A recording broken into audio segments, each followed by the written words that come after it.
Hello everyone, Silverstruck here. Welcome to the Silverstruck channel. Recently I've had the opportunity to start a new tube of random vintage silver rounds. I have the tube out here all ready to go, all nice and new and empty. So I'm going to start this tube in this video stacking some random vintage silver rounds courtesy of my LCS. I was able to pick up some of these rounds in a few bars at my LCS in the last silver dip. If you stick around to the video a little bit later on, towards the end, I'll also share with all of you some numismatic coins I was also able to stack and collect. So, vintage silver rounds and coins were a lot more plentiful at my LCS years ago. I used to frequent my LCS and stack anywhere from 1 to 5 coins or rounds at a time, starting various different tubes. And then as the pandemic continued, silver supply dried up, everything went sky high in price. So when silver drops, I've noticed a kind of neat phenomenon, and that is people trading silver in at low prices. So that's the whole sell low and buy high philosophy. It works out if you're a silver stacker and you're looking to stack some nice pieces of silver. So that's what I have in here to share with all of you in just a moment. This is a completed tube right here. So here's another tube of raw vintage silver rounds, and of course the top one here is a 1989 Sunshine mining round. So this tube is meant to hold 20, but I was able to fit 23. There's no way to get a 24th round on here, simply because that cap won't shut tight. Another way to go would be an airtight tube with capsules, and I have one of those started here. There's no particular reason I have these in capsules. Some of them I purchased that way, and others might have been particularly nice rounds that I decided to encapsulate. So I do have that capsule, this tube of capsules, I should say, going. But for this new tube, it's going to be these particular rounds right here in the raw. So without further ado, let's have a look at the new pickups. And to start off here, I'm going to talk about the bars. And these I was able to pick up at generic pricing. There's 4 ounces, so these are stackers here, and they also do serve another purpose in my collection, which is they are my home state bars. I'd never known of these or seen them before, but here we have New Hampshire silver bars. These are 1 ounce, 3/9 fine silver, and I live in this little tiny point here in New Hampshire that juts out towards the Atlantic, the only little bit of a seacoast that we have. All 4 bars are the same. They are not serialized. I assume this is a lot number of some sort.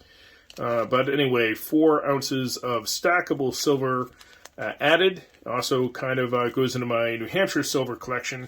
So happy to have been able to add some nice silver bars to the stack. But we are here to see this vintage tube started here.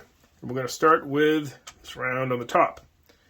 So here we have a silver trade unit, 3/9 pure.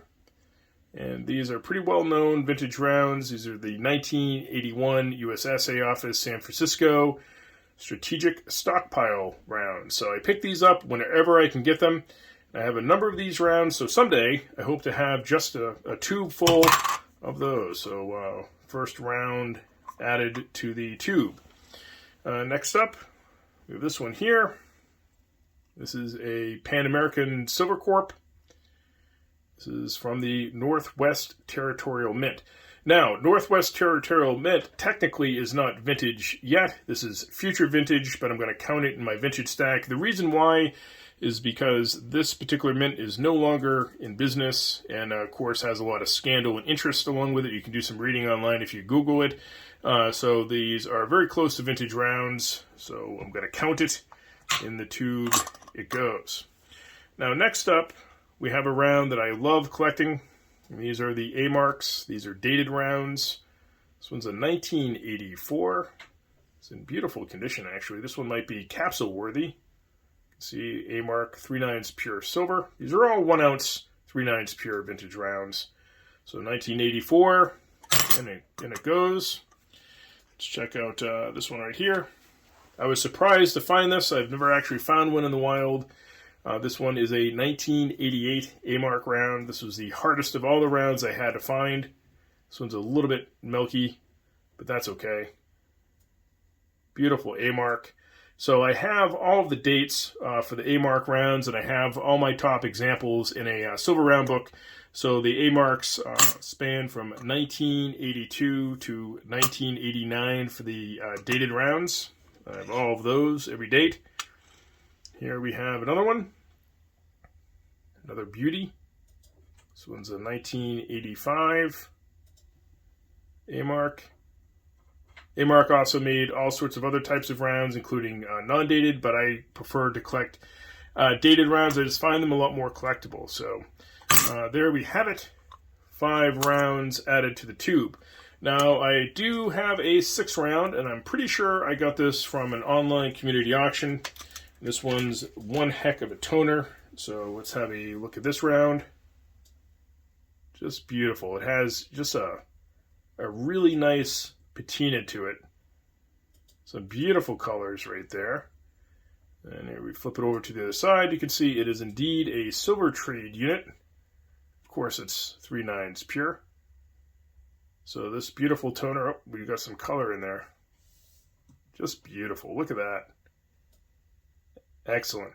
So this one's going in the tube. So that's 6 rounds for my vintage silver tube. So as I find more rounds at the LCS, or if I go to any coin shows, I'll be happy to be able to work on this tube and stack anywhere from an ounce to 4, 5, 6 ounces at a time.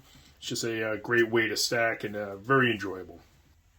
All right, so now it's time to take a look at a few numismatic pickups. First up is a Morgan dollar that came to me from a community auction here on YouTube. These are hard to show simply because they are reflective. This is a 1882 Carson City silver Morgan dollar, obviously in mint state condition. It's ungraded, but it is a beauty. So 1882, and we flip it over to its reverse.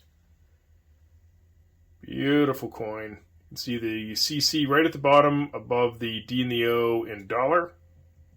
Again, it's hard to move these around so much just simply because the case, the GSA case that this is in, is very reflective. So happy to add another one of these 1882 Carson Cities into the GSA collection that I have.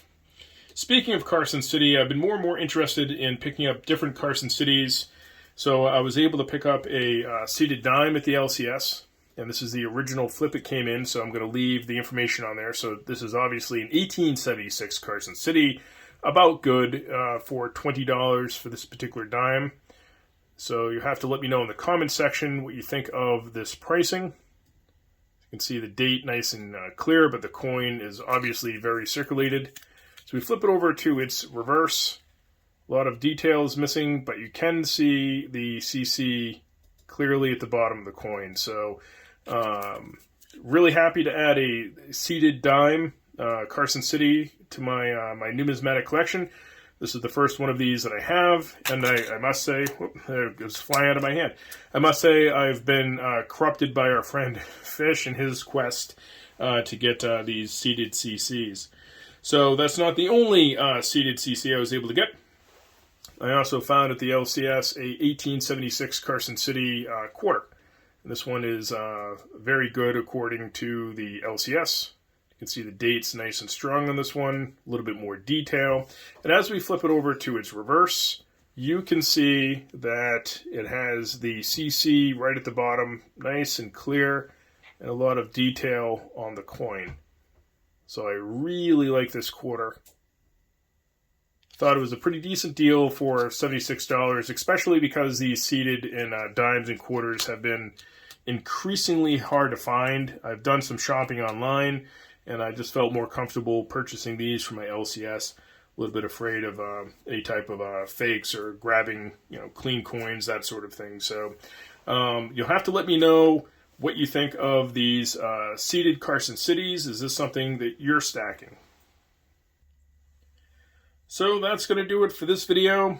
You'll have to let me know what you've been picking up at your LCS. Have you been able to find some silver or some really nice numismatic coins that are worth adding to your collection? I love hearing from all of you in the comment section, so I do appreciate it when you chime in. And as always, thank you so much for watching.